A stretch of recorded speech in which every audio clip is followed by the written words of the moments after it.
భగవద్బంధువులందరికీ నమస్కారం. హిందూ ప్యాడ్ ఛానల్కి స్వాగతం. స్కంద పురాణాంతర్గత వైశాఖ మాస మహాత్మ్యము. వైశాఖ మాస మహాత్మ్యములోని 21వ అధ్యాయము పాంచాల రాజు సాయుజ్యము. నారదుడు అంబరీషునితో తరువాతి వృత్తాంతమును ఇలా చెప్పసాగెను. శృతదేవ మహాముని శృతకీర్తి మహారాజుతో ఇలా అనెను. పాంచాలరాజు శ్రీహరిని చూసి సంతోషపడినవాడై వెంటనే లేచి శ్రీహరికి నమస్కరించెను. ఆనందబాష్పములు విడుచుచుండెను. సర్వజగములను పావనము చేయు గంగానది పుట్టుటకు కారణములగు శ్రీహరి పవిత్ర పాదములను కడిగి ఆ పవిత్ర జలమును తనపై చల్లుకొనెను. విలువైన వస్త్రములు, ఆభరణములు, గంధపుష్పాదులు, పుష్పమాలలు, ధూపములు, అమృతప్రాయములగు నివేదనలు, తన శరీరము, తన ధనము, తన సర్వస్వమును శ్రీహరికి సమర్పించెను. ప్రాచీనుడు, పురుషుడు, నిర్గుణుడు, సాటిలేనివాడునగు శ్రీ మహావిష్ణువును ఇలా స్తుతించెను. స్వామి, నీవు దేనియందును ఆసక్తుడవు కావు, ఏదియు అంటనివాడవు, సృష్టికర్తలకు అధిపతివి, పరాత్పరుడవు. నీ మాయకు లోబడిన తత్వవేత్తలు కూడా సృష్టికర్తల నిరుగు విషయమున అజ్ఞానవంతులగుచున్నారు. తత్వవిధులు కూడా మాయాచరితములైన గుణములయందు చిక్కుకొని విచిత్రమగు భగవంతుని చేష్టను ఎరగలేకున్నారు. కోరికలేని ప్రభువా, దీనినంతయు సృష్టించిన వాడవు నీవొక్కడివి. ఈ ప్రపంచమును సృష్టించిన వాడవు, రక్షించువాడవు, నశింపచేయువాడవు కూడా నీవొక్కడివే. స్వామి, నీవు కోరికలన్నీయూ తీరినవాడవు. అయినను దేవాసురులకు సుఖదుఖములను కలిగించుటకై సత్వగుణమునొంది శిష్టరక్షణకు అవతరించుచున్నావు. తమోగుణమున దుష్టులను శిక్షిస్తావు. రజోగుణమున రాక్షసుల నిగ్రహించుచున్నావు. దైవవశమున నీ పాదమును నమస్కరించిన వారి పాపములను పోగొట్టును. హృదయమున భావన చేసినచో శుభయోగములకు పరిపాకమును కలిగించి తీర్థమగుచున్నది. స్వామి, గర్వము, భక్తి వీనికి లోబడిన జీవులు నీ పాదములను సేవించినను సంసారము అనే కాలసర్ప బంధనమునకు లోబడి పునర్జన్మాది దుఃఖములచే పీడింపబడుచున్నారు. నేను కూడా ఇట్టివాడనై ఇంటింటికి తిరిగి ఎలుకలను తినుచూ బలిసిన పిల్లివలే నీ పాదభక్తిని మరిచి ప్రతి జన్మయందును పునర్జన్మాది దుఃఖములను పెంచుకొనుచుంటిని. ఏమీయూ దానము చెయ్యలేదు, నీ కథలను వినలేదు, ఉత్తముల సేవ కూడా చెయ్యలేదు. ఇందువలన శత్రువులు నా రాజ్యమును ఆక్రమింపగా వనవాసినై నా గురువులను స్మరించితిని. ఆర్తబంధువులగు వారు నా వద్దకు వచ్చి తమ ప్రబోధములచే నా దుఃఖమును పోగొట్టారు. ధర్మార్థ కామమోక్షములను స్వర్గమును కలిగించు వైశాఖవ్రత ధర్మములను వారు బోధింపగా నేను వారు చెప్పిన శుభకరములగు వైశాఖ ధర్మములను ఆచరించితిని. అందువలన నాకు సర్వోత్తమమగు శ్రీహరి అనుగ్రహము కలిగినది. అందువలన ఉత్తమ సంపదలు అధికముగా ఒనగూడినవి. అగ్ని, సూర్యుడు, చంద్రుడు, నక్షత్రములు, భూమి, నీరు, ఆకాశము, వాయువు, మాట, మనస్సు మున్నగు వానిని సేవింపలేదు. నేను వైశాఖ వ్రతమున శ్రీహరిని మాత్రమే ధ్యానించితిని. సూర్యాదులను ఉపాసించలేదు. అవి అన్నియు స్థిరములు కావు. అన్నింటినీ ఈ శనత్రయమును విడిచి నీ పాదములను నిన్ను ముహూర్తకాలము సేవించినను కోరినది సిద్ధించును. స్వామి, నీవు స్వతంత్రుడవు, ఎవ్వరికి లోబడినవాడవు కావు. విచిత్రమైన కర్మలను చేయుదువు, అందరికంటే ఉత్తముడవు. ఇట్టి నీకు నమస్కారము.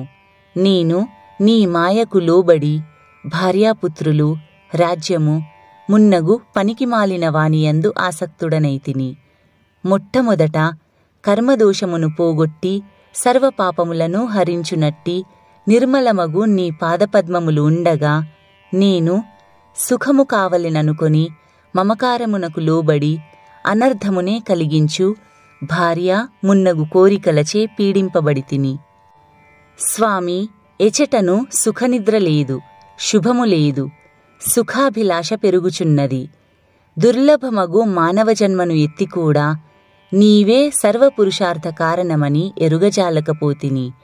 నీ మహిమను ఎరుగజాలని సుఖాసక్తుడనగు నేను నీ పాదపద్మములను సేవింపచాలక మూఢచిత్తుడనై సుఖాభిలాషను పెంచు కర్మలను శ్రద్ధతో చేయుచున్నాను.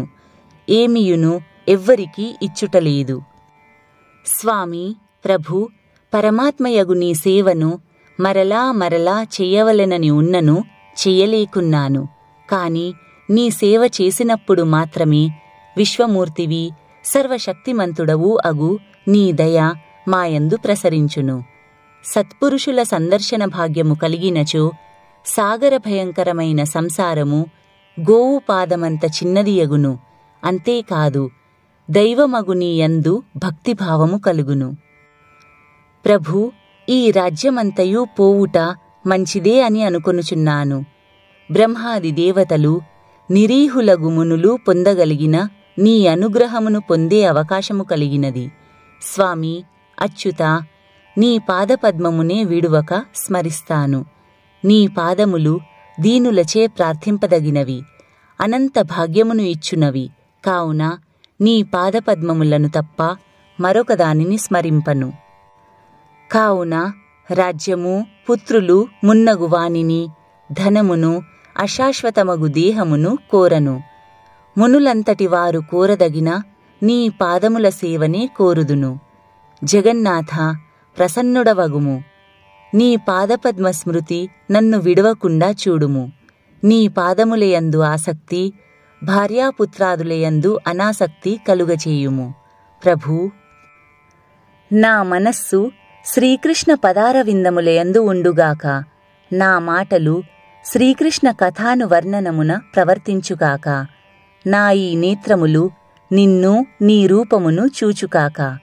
నా ఈ చెవులు నీ కథలను మాత్రమే వినుగాక. నా నాలుక నీ ప్రసాదమునే తినుగాక. నా ముక్కు నీ పాదపద్మ గంధమునే వాసన చూచుగాక. నీ భక్తులకు పూసిన గంధమునే వాసన చూచుగాక. స్వామి, నా హస్తములు నీ మందిరమును ఊడ్చుట మొదలగు పనులను చెయ్యుగాక. నా పాదములు నీ క్షేత్రములున్న చోటకు, నీ కథలు చెప్పు చోటకు మాత్రమే వెళ్ళుగాక. నా శిరమున నీకై నమస్కారము నిమగ్నమగుగాక. నీ కథలను వినుటయందే నాకు కామము, కోరికలు కలుగుగాక. నా బుద్ధి నీ చింతనమునందు ఆసక్తమగుగాక. నీ కథలను తలుచుకొనుటతో నాకు దినములు గడుచుగాక. నా ఇంటికి వచ్చిన సజ్జనులచే నీ స్మరణను వినుటచే గడుచుగాక. నీ ప్రసంగములేని క్షణమైనను గడువకుండుగాక. ప్రభూ, బ్రహ్మ పదవి అక్కర్లేదు, చక్రవర్తిత్వము వలదు. మోక్షమును కోరను, నీ పాదసేవను మాత్రము కోరుదును. నీ పాదసేవను లక్ష్మీదేవి, బ్రహ్మ మున్నగువారు కోరుదురు. కాని వారికి నీ పాదసేవ సులభము కాదు. వారికి దుర్లభమైన నీ పాదసేవను మాత్రము కోరుదును. అనుగ్రహింపుము. ఇలా పాంచాలరాజుచే స్తుతింపబడిన శ్రీమన్నారాయణుడు విచ్చిన పద్మముల వలెనున్న కన్నులతో ప్రసన్నుడై అతన్ని చూస్తూ మేఘగంభీర స్వరముతో ఇలా అనెను. నాయనా, నీవు నా భక్తుడవని, కోరికలు కల్మషము లేనివాడవని నేనెరుగుదును. అందుచే దేవతలకు కూడా పొందరాని వరమును నీకిస్తాను. 10,000 సంవత్సరముల దీర్ఘాయువును పొందుము. సర్వసంపదలను పొందుము. నీకు నాయందు నిశ్చలమైన భక్తియుండును. తుదకు ముక్తిని పొందుతావు. నీవు చేసిన ఈ స్తుతితో నన్ను స్తోత్రము చేసిన వారికి సంతుష్టుడనై భుక్తిని, ముక్తిని ఇస్తాను. సందేహము లేదు. నేను నీకు ప్రసన్నుడనై ప్రత్యక్షమైన దినము అక్షయ తృతీయా తిథి సార్థకనామమై నన్ను స్తుతించిన నా భక్తులకు అక్షయములగు భుక్తిముక్తులను ప్రసాదించును.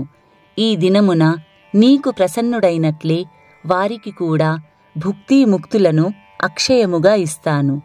భక్తిపూర్వకముగా కాకున్నను బలవంతము వల్లనో మొహమాటుము వల్లనో ఏదో ఒక కారణమున వైశాఖ స్నానాదికమును చేసిన వారికి భుక్తిని ముక్తిని ఇస్తాను. ఈ అక్షయ తృతీయయందు పితృదేవతలకు శ్రాద్ధమును నిర్వహించినచో వారికి వంశవృద్ధి అనంత పుణ్యమును ఇస్తాను. ఈ అక్షయ తృతీయ తిథి మిక్కిలి ఉత్తమమైనది. దీనికి సాటి అయిన తిథి లేదు. ఈనాడు చేసిన సత్కార్యము, పూజ, దానము అల్పములైనను అక్షయ ఫలములను ఇచ్చును. కుటుంబము కల బ్రాహ్మణునకు గోదానమును ఇచ్చినచో అతనికి సర్వసంపదలను వర్షించి ముక్తిని ఇస్తాను. సమస్త పాపములను పోగొట్టు వృషభదానమును చేసిన వానికి అకాల మృత్యువే కాదు, కాలమృత్యువును కూడా పోగొట్టి దీర్ఘాయుర్ధాయమును ఇస్తాను. వైశాఖ వ్రతమును దానధర్మములను యథాశక్తిగా చేసిన వారికి జన్మ, జర, మృత్యు, వ్యాధి, భయములను సర్వపాపములను పోగొట్టుదును. వైశాఖ మాసమున చేసిన పూజ, దానము మున్నగు వాని వలన సంతోషించినట్లుగా ఇతర మాసములందు చేసిన పూజాదికమునకు సంతోషపడను. వైశాఖ మాసమునకు మాధవ మాసము అని పేరు. దీనిని బట్టి నాకు ఈ మాసమెంత ఇష్టమైనదో గ్రహింపవచ్చును.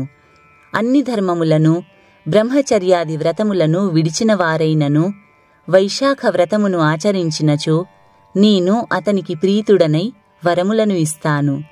వైశాఖ వ్రతమును, దానాదులను ఆచరించిన వారు తపస్సులకు, సాంఖ్యయోగములకు, యజ్ఞయాగములకు కూడా సాధ్యము కాని నా సాన్నిధ్యమును చేరుతారు. ప్రాయశ్చిత్తమే లేని వేల కొలది మహాపాపములు చేసిన వారైనను వైశాఖ వ్రతమును ఆచరించినచో పాపక్షయమును అనంత పుణ్యమును ఇస్తాను. నా పాదస్మరణచే వారిని రక్షిస్తాను. పాంచాల మహారాజా, నీ గురువులు చెప్పిన దానిని అడవిలో ఉన్నను భక్తి శ్రద్ధలతో ఆచరించి నాకు ప్రీతిపాత్రుడవైతివి. కావుననే ప్రసన్నుడనై నీకు ప్రత్యక్షమైతిని. నీకు అనేక వరములను ఇచ్చితిని అని పలికి శ్రీహరి అందరూ చూస్తుండగానే అంతర్ధానమందెను. పాంచాలరాజు శ్రీహరి అనుగ్రహమునకు మిక్కిలి ఆనందమును పొందెను. శ్రీహరియందు నిశ్చల భక్తియుక్తుడై పెద్దలను గౌరవించుచు చిరకాలము ధర్మపూర్ణముగా రాజ్యమును పాలించెను. శ్రీహరిని తప్ప మరెవ్వరినీ ప్రేమించలేదు, గౌరవించలేదు. భార్యాపుత్రాదుల కంటే శ్రీమన్నారాయణుడే తనకు కావలసిన వాడని నమ్మి సేవించెను. భార్యాపుత్రులు, పౌత్రులు, బంధువులు, పరివారము అందరితో కలిసి వైశాఖ వ్రతమును, దానధర్మాదులను పలుమార్లు ఆచరించెను. చిరకాలము సర్వసుఖభోగములనుంది తుదకు శ్రీహరి సాన్నిధ్యమును చేరెను. ఉత్తమమైన ఈ కథను విన్నను, వినిపించినను సర్వపాప విముక్తులై శ్రీహరి సాన్నిధ్యమును చేరుదురు అని శృతదేవుడు శృతకీర్తి మహారాజునకు చెప్పెను. ఈ విధంగా నారదుడు అంబరీషునకు వైశాఖ మహిమను వివరించుచూ చెప్పెను.